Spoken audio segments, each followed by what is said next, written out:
Parashat Vaishlach. Deux frères massacrent toute une ville pour venger leur sœur. Leur père Yaakov les réprimande publiquement. Qui avait raison? Cette histoire millénaire révèle un dilemme que nous vivons encore aujourd'hui.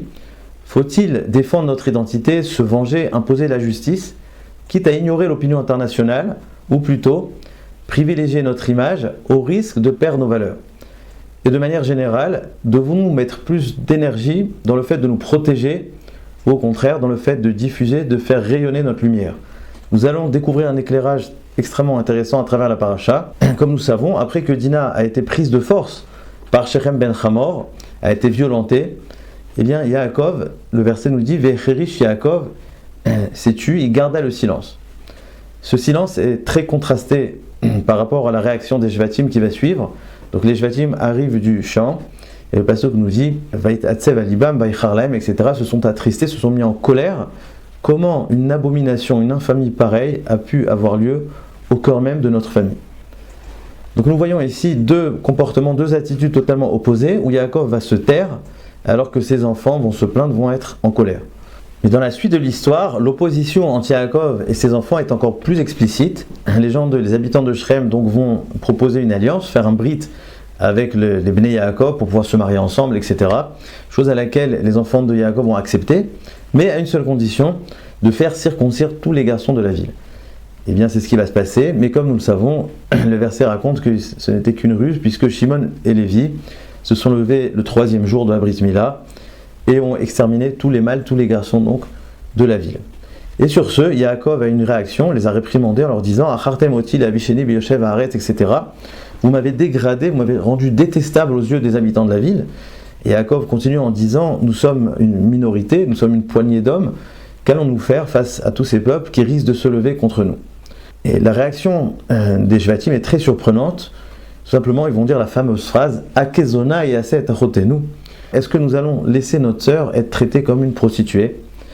Mais lorsque nous analysons ce dialogue, c'est un dialogue assez étrange puisqu'il n'y a absolument pas de réponse aux arguments rationnels de Yaakov. Yaakov avait des arguments tout à fait pragmatiques, réalistes, et il parle de la sécurité de la famille. Il ne veut absolument pas faire abstraction de l'opinion internationale, l'opinion des peuples. Et pour lui, c'est très important de rester toujours honorable, d'avoir une bonne réputation. Et alors que les enfants ne vont absolument rien répondre sur ces arguments, ils vont tout simplement avoir une forme de cri de cœur. Ils vont relever l'aspect moral de la chose en disant Achezona et Aset Achotenu, est-ce que nous pouvons laisser notre sœur se faire tellement déshonorer? C'est-à-dire qu'on parle ici de l'ordre émotionnel. Donc il y a des éléments tout à fait rationnels face à une réplique de l'ordre de l'émotion, et donc on ne comprend pas tellement ce dialogue. Mais ce qui est encore plus bizarre, c'est que Yaakov ne va pas répondre à cette réplique-là. On a un petit peu l'impression qu'il accepte. Et d'ailleurs, quand on voit la suite du récit, eh bien, on peut peut-être percevoir que c'est les Shvatim qui avaient raison, puisque le verset va nous dire Vaïsaou, Vaïechita, Teleharim, ils ont voyagé, ils ont installé la crainte dans toutes les villes environnantes, et Velo Ratfu Achare Bene Yaakov, et personne n'est venu poursuivre Yaakov. C'est-à-dire que par rapport à la crainte de Yaakov, que les pays allaient se lever contre eux, etc., le Passouk vient nous préciser non, personne n'est venu se relever contre vous, donc comme pour dire que les Shvatim avait raison. Pourtant, avant sa mort, dans Parashat Vayechi, Yaakov va réprimander Shimon et Lévi, comme le verset nous dit, Ki be'apam irgu ish. Il va leur dire parce que vous avez tué Ish, donc l'homme, à travers votre colère. Et le Rashi, les Chazal nous disent qu'il s'agit donc de Shechem ben Hamor et de tous les habitants évidemment. C'est-à-dire que Yaakov Avinu, on a l'impression qu'à la fin de la vie, il ne va pas accepter l'argument des Shvatim et il va leur faire ce reproche-là d'avoir tué donc ces habitants de la ville. Donc la question demeure, qui a raison? Est-ce que Yaakov est d'accord avec eux ou n'est pas d'accord? Et Bichal, il faudrait comprendre comment ça se fait que Yaakov, juste avant la mort, c'est la seule chose qu'il va trouver à faire, de leur faire un reproche, et il ne leur parle plus du même argument, mais tout simplement il leur dit Ki be'apam, par votre colère vous avez tué. C'est-à-dire qu'il ne rentre pas dans des arguments, comme on a dit avant, rationnels, etc. Tout simplement il leur parle de leur colère. Alors qu'est-ce qui se passe? En fait, on peut voir ici deux visions, et ces deux visions sont nécessaire, indispensable pour la construction, la continuité du peuple juif. Yaakov, d'un côté, il a la vision du Père, une vision beaucoup plus large, universelle, il s'inscrit donc dans la continuité de Abraham, donc le fait d'éclairer les nations, éclairer le monde, Et c'est donc évidemment la continuité de ce qu'il a été ordonné dans la paracha de Vayetze, où Farasta, Yama, Vakedma, Tzafona, Vanegva. Donc Yaakov est dans un état d'esprit de répandre cette lumière. C'est pour ça qu'il a ce souci-là de sa réputation, parce qu'il s'inscrit justement dans le fait où Farasta, son idée c'est de répandre que le judaïsme soit un or la goïm, soit une lumière pour toutes les nations. Et donc il voit cette histoire-là, peut-être on pourrait proposer qu'il voit cette histoire de Dina comme un appel pour dire qu'il faut sortir, il faut un petit peu sortir de cette maison, ce Beth Yaakov, pour casser un petit peu les frontières et aller vers les autres nations. Il voit dans cette alliance-là peut-être une occasion, une opportunité de faire élargir la maison de Yaakov. En fait, c'est ce que nous dit Rashi lorsqu'il nous dit que pourquoi ce malheur est arrivé à Yaakov, tout simplement comme punition par le fait que lors de sa rencontre avec Esav, il a enfermé Dina dans une boîte plutôt que de la donner à Esav. Peut-être elle allait lui faire faire teshuva. Et donc c'est-à-dire que les sages veulent nous faire comprendre que cette histoire-là vient un petit peu faire sortir Yaakov de l'enfermement un petit peu que nous connaissions avant, pour dire qu'à partir de maintenant, il va falloir aller au-delà, il va falloir sortir. D'ailleurs, le verset va nous dire, va tetser Dina, elle est sortie, parce qu'il faut justement que cette vérité, cette lumière qui existe au sein même de la maison de Yaakov aille plus loin. Il faut prendre ce qu'il a reçu donc de Abraham, de Yitzhak, et le diffuser et le répandre. Ça, c'était la vision de Yaakov. La vision des enfants, c'était radicalement opposé, et la vérité, c'est que quand on analyse le texte, nous pouvons percevoir un mot qui revient sans cesse, c'est le mot achot, notre sœur.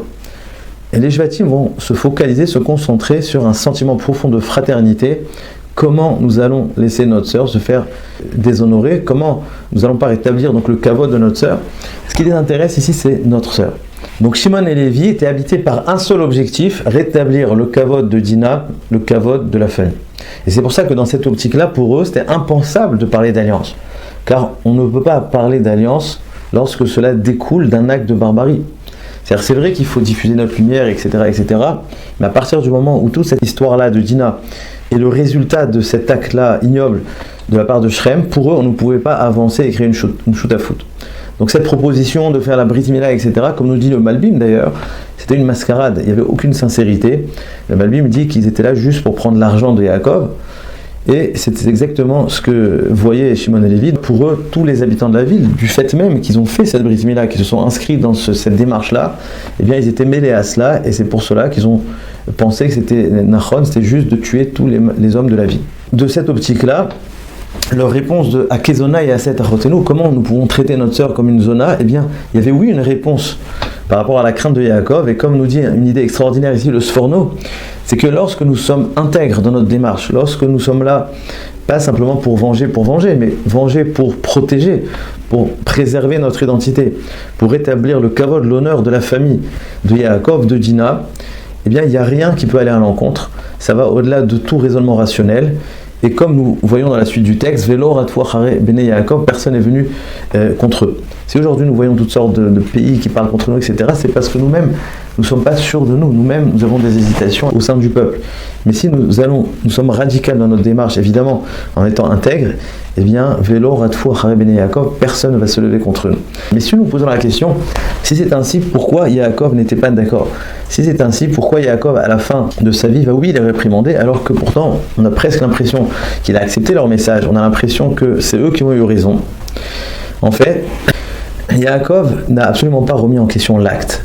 Yaakov ne voulait pas qu'on dise que cet acte-là vienne de son conseil, parce qu'ici, il faut comprendre quelque chose d'essentiel, c'est que les deux visions étaient justes, les deux visions étaient nécessaires et indispensables, comme nous l'avons dit. Il y avait en fait la vision de Yaakov et la vision des Shvatim qui étaient nécessaires pour le peuple juif.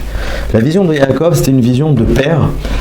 Et naturellement, le père a une vision large, il voit l'ensemble des Shvatim, il voit l'ensemble du monde. Il était dans la continuité donc d'Abraham, c'est le dernier des patriarches, il a ce devoir-là de Ufaratsta, de répandre. Mais les Shvatim sont les frères, et comme nous avons dit, le mot qu'ils vont répéter, c'est ce sentiment de fraternité.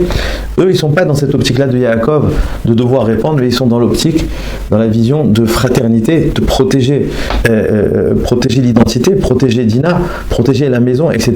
Et ces deux choses-là sont nécessaires.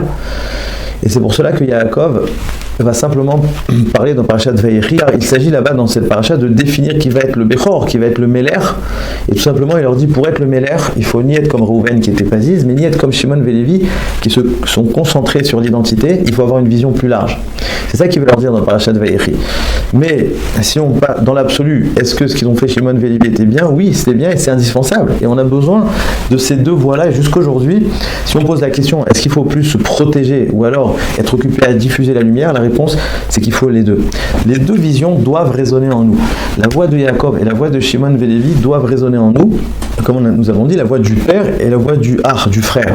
C'est-à-dire qu'aujourd'hui, l'équilibre à avoir, c'est justement d'avoir ces deux choses-là. D'une part, protéger notre identité, être nous-mêmes, conserver notre maout, notre essence, mais d'autre part, aller au-delà, dépasser les limites, etc. Donc en conclusion, c'est pas en essayant de créer des alliances, en se mêlant aux nations que nous allons pouvoir mieux influencer, mais bien au contraire, c'est en protégeant notre identité, en conservant notre intériorité. Seulement à partir de là, nous allons pouvoir être un exemple pour encore mieux influencer. Donc d'une certaine façon, nous devons ressembler à Shimon et Lévi, qui étaient focalisés à protéger leur kavod, leur identité, etc. Mais évidemment, tout cela en étant aussi intègre et vrai que eux, que leur démarche. Mais en même temps, la voix de Yaakov doit résonner en nous pour ne pas nous retrouver à être repliés sur nous-mêmes, enfermés à l'intérieur de nous, mais que justement cette maison, cette fermeture nous serve d'être un meilleur exemple pour faire rayonner notre lumière. Et puisqu'on est quelques jours avant Hanouka, eh bien c'est exactement ça l'idée de la Hanoukia qui est placée au seuil même de la maison, car il est vrai que la Hanoukia est dans le but d'être Mefarsem Hanes, de publier, de diffuser, mais pour pouvoir diffuser, il faut qu'elle soit rattachée à la maison. C'est pour ça qu'on n'allume pas la Hanoukia dans des stades de foot ou à la Tour Eiffel, etc. On ne doit pas faire la bracha, car la meilleure manière d'influencer, c'est avant tout en protégeant nos maisons. Shabbat Shalom.